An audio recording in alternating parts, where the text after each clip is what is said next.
Hey everyone, welcome है आपका मेरे चैनल दीपिकाज एक्टिविटी सैगल में। जैसे कि आप जानते हैं, मैं आपके साथ कुछ वीडियोस शेयर कर रही हूँ जो कि हम वैष्णो देवी गए थे, बट सॉरी लास्ट वीक कुछ हेल्थ इशू होने की वजह से मैं नहीं डाल पाई। तो ये आज लास्ट व्लॉग मैं डाल रही हूँ वैष्णो देवी का। आई होप आपने भी मेरे साथ वैष्णो देवी के दर्शन किए होंगे, आपको same as it is feel हुई होगी, राइट। तो चलिए आज मैं एक अपडेट और देने वाली हूँ इसमें, जो कि हमारे ऊपर, जैसे कि हम लोग ऊपर भैरव बाबा की खाड़ी पे जाते हैं, चोटी पे जाते हैं, तो उसके लिए ये जो लाइन आपको मैं दिखा रही हूँ, ये लाइन जो है ये टिम्बल ट्रेन की लाइन है, राइट। तो एक चीज़ अपडेट इसकी मैं दे दूं कि टिम्बल ट्रेन की अगर आपने टिकट ऑनलाइन बुक करवाई है तो वो आने से पहले जैसे मर्जी करवाओ। रीज़न क्या है कि अगर आप लाइन में खड़े होगे तो आपको नहीं मिलेगी, ऑफलाइन का कोई ऑप्शन नहीं है।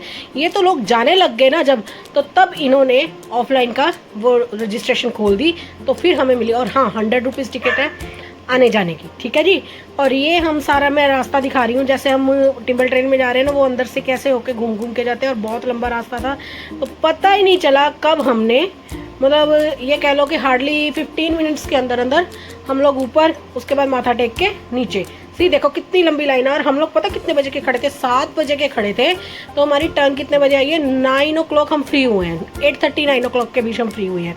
वो भी तब इन लोगों ने चलाई जब सब लोग मतलब निकल के जाने लग गए, ठीक है जी। ये तो एक रही टिम्बल ट्रेन की। और ऊपर से साथ साथ आप व्यू देखते रहो। नीचे से भी दिखा रही हूँ, ऊपर जाऊँगी जब भैरव बाबा के मंदिर में तो तब भी दिखाऊँगी। तो उसके बाद यहाँ पे मुझे एक पुलिस वाले ने बोल दिया कि आप कैमरा से वीडियो बना रहे हो, तो आपको रोका नहीं किसी ने। जहाँ पे चेकअप होता है तो चेकिंग करते हैं, तो वहाँ पे उन्होंने रोका नहीं। मगर नहीं, उन्होंने चेक किया, मशीन में निकला कोई ऐसा, उन्होंने कुछ भी नहीं किया।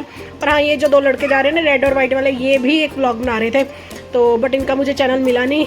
तो ये देखिए, ये हम जा रहे हैं अपने टिम्बल ट्रेन के लिए। और मैंने पता क्या सोचा था, टिम्बल ट्रेन कैसी होगी, जैसे कि हरिद्वार के अंदर होती है ना, कि प्रॉपर सीट्स बनी हुई है, बैठ के जा सकते हैं ना, तो वैसा कुछ नहीं था। यहाँ पे लटक के जाना पड़ा था।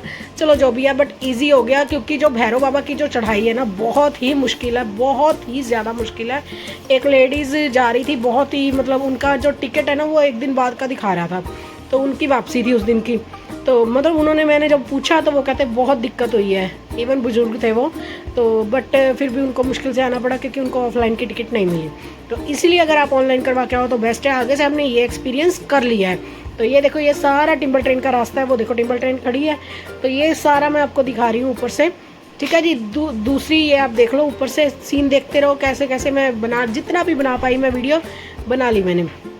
और इसकी जो एक अपडेट है भवन की, ऊपर भवन की एक अपडेट देती हूँ कि जैसे हम लोग अपने फ़ोन लेके जाते हैं, स्मार्ट वॉच होती है, पावर बैंक होता है, तो आगे क्या आता था, हमारे पास जो होते थे क्लॉक रूम होते थे ना, हम ऐसे ही रख के चले जाते थे, फ़ोन बंद है तो बंद, हम आके चार्ज करते थे, राइट। तो अब जो है ये सिस्टम नहीं रहा। अब हम पहुंच गए भैरव बाबा के मंदिर में। तो ये चढ़ाई, थोड़ी सी चढ़ाई है, मतलब इतना थक चुके थे कि ये भी चढ़ाई चलनी मेरे को मुश्किल हो चुकी थी, क्योंकि मेरे पैरों के नीचे बहुत ज़्यादा छाले हो रखे थे। और ये जो यहाँ पे जो सड़क थी ना, खुरदरी टाइप थी, और मुझे इतनी चुभ रही थी ना, इतनी चुभ रही थी, मैं बता नहीं सकती। तो मेरे को ये था भी किसी तरह पहुँच जाऊँ, एक बार पहुँच जाऊँ, कि फर्स्ट टाइम हुआ है। तो ये आप ऊपर से देखो, ऊपर से भवन देखो कितना अच्छा लग रहा है। ऐसे लग रहा है जैसे जन्नत में पहुँच गए। धूप थी बट फिर भी फील नहीं हो रही थी, इतना अच्छा माहौल था। तो हमने अंदर से 15-20 मिनट के अंदर अंदर हमने माथा टेक लिया। तो अभी मैं बता रही हूँ भवन के, वहाँ पे अब आपको मिल रही है एक स्मार्ट, जो कहते हैं ना डिजिटल टाइप, कहते हैं डिजिटल है इंडिया, ये वो जो भी है वो चीज़ शुरू हो चुकी है। वहाँ पे आपको क्लॉक रूम मिलेंगे, जिसकी जो पेमेंट है वो ऑनलाइन होती है। 50 रुपीज़ एक बॉक्स की होती है, एक क्लॉक की, एक जैसे बॉक्स मिलता है ना हमें वो। और उसके अंदर आपको मिलेगा एक स्लॉट। उस स्लॉट में 3 तरह के वो दिए होते हैं, जिसमें हम अपना चार्जर भी लगा सकते हैं, जिसमें हम अपना पावर बैंक भी लगा सकते हैं, और अगर आपके पास 3 पिन की वो है तो हम वो भी लगा सकते हैं। तो उसके साथ हम अपना सब कुछ चार्ज कर सकते हैं। तो फिर हमने माता रानी को अलविदा कहा, और वापसी में हमें दिखाई है हिरन। और मेरे साथ जो दीदी थे उन्होंने बताया कि हमें अगर यात्रा में ऐसे हिरन दिखे एक तो बहुत शुभ होता है। इस बार इवन हमें बहुत अच्छे मतलब साइन मिले कि इट मीन्स हमारी यात्रा सफल, और काफ़ी देर तक दिखता रहा। ये नहीं कि देख के ओझल हो गया, काफ़ी देर तक दिखता रहा। उसके बाद हम लोग पहुँच गए अपने स्टेशन, और स्टेशन पर हमारी ट्रेन खड़ी थी। तो हमारी ट्रेन थी स्वराज, और इतनी बकवास ट्रेन थी ना, इतनी बकवास ट्रेन थी। इवन हापा जिस पे हम गए थे वो फिर भी ठीक थी, उसका तो इससे ही थोड़ा बहुत काम कर रहा था, इसका एसी तो बिल्कुल ही काम नहीं कर रहा था। इतना इरिटेट हो रखे थे ना हम, इतना इरिटेट, आगे से हमने सोच लिया कि हम लोग कभी भी थर्ड इकोनॉमी में कभी नहीं जाएंगे, जब भी करेंगे सेकंड करेंगे। रीज़न क्या है, देखो अगर सफ़र में हमें कंफर्ट नहीं मिलेगा तो फिर हम कैसे मतलब वहाँ पे कर सकते हैं। आगे हमने भवन पे भी जाना है, सारी चढ़ाई भी करनी है, तो यहाँ पे अगर जा रहे हैं तो सेकंड करेंगे। यहाँ मैं दीदी को बोल रही थी बैठ के, देखो आप तो, आपकी हाइट लंबी है, मेरी हाइट छोटी है, तो मेरे को तो सब चलता है, बट आप देखो तो कंफर्टेबल इतना था, कोई गर्दन इधर नहीं मुड़नी, कोई उधर नहीं मुड़नी, तो मतलब ईजी था। देखो सक्षम तो वहाँ पे सो ही गया, लेट ही गया, कहता है यहाँ पर तो मज़ा ही आ रहा है, तो लेट गया वो वहाँ पे।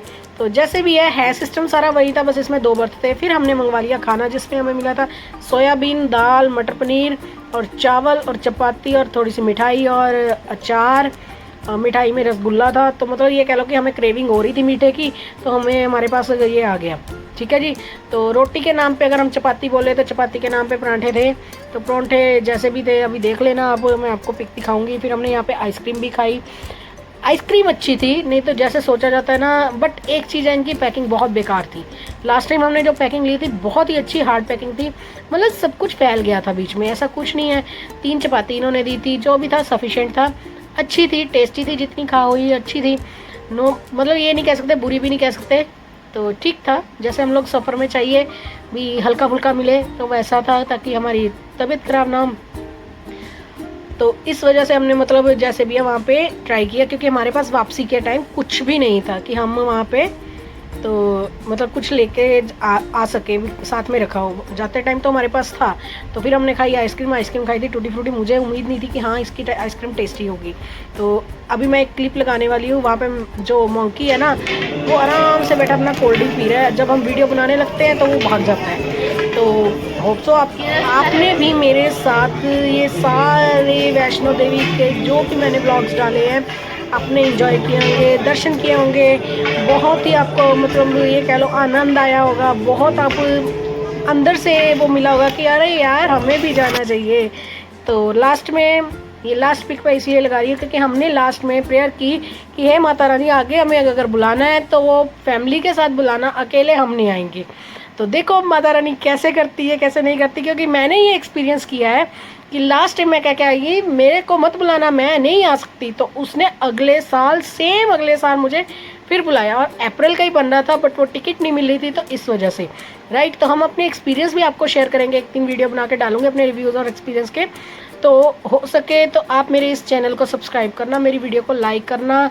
मैं तो भाई सच्ची बात बोलूँ, आते वक्त इतना रो रही थी ना, मेरा मन भर गया, बहुत मुश्किल से मैंने अपना रोना कंट्रोल किया। रीज़न क्योंकि मेरे को ये था कि मैं अपनी फैमिली के साथ आऊँ, और मेरा एक ड्रीम भी है बिफोर मैरिज से कि मैं अगर जाऊँ तो एक बार अपने हस्बैंड के साथ वैष्णो देवी जाऊँ।